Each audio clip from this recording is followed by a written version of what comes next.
প্রথম পা।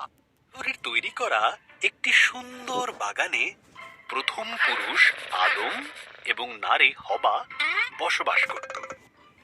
কিন্তু শয়তান ছল চাতুরির মাধ্যমে সাপ সেজে আদম এবং হবাকে প্রলুব্ধ করলো। সাপ জিজ্ঞাসা করলো, এইসব গাছগুলির থেকে কি ফল খেতে ঈশ্বর তোমাদের বারণ করেছে? হবা উত্তর দিল, শুধু মাঝখানের গাছটির ফল খেতে বারণ করেছে, যদি খাই তাহলে মারা যাব।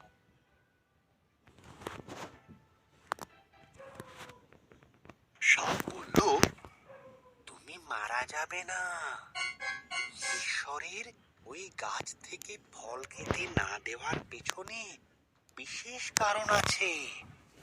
যদি তুমি খাও তবে তার মতন হয়ে যাবে। তিনি যা জানেন তা তুমিও সব জানতে পারবে। হবা ফলটি খেল।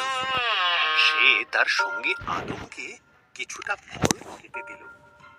আদমও ফলটি খেল এবং খাবার পরেই তারা এমন কিছু জানতে পারল যা তাদের জানা ছিল না।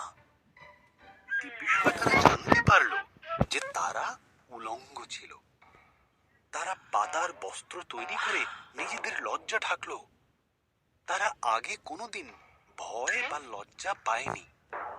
তাই তারা বুঝলো কিছু একটা ভুল হয়েছে।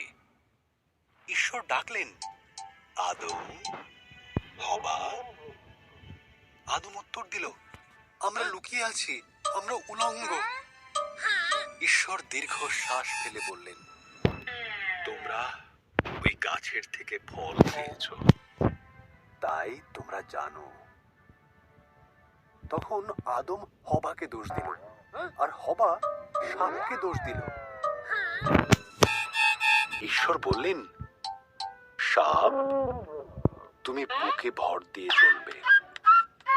এক নারীর পুত্র সন্তান তোমাকে পরাজিত করবে।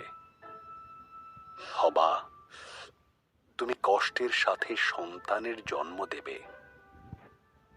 আদম, তোমাকে খাবার সংগ্রহের জন্য অনেক কষ্ট করতে হবে।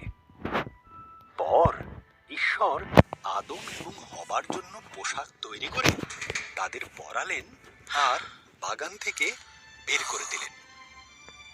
ঈশ্বর এক স্বর্গদূতকে জ্বলন্ত তলোয়ার হাতে দিয়ে সেখানে রাখলেন, যাতে তারা আর ফিরে আসতে না পারে।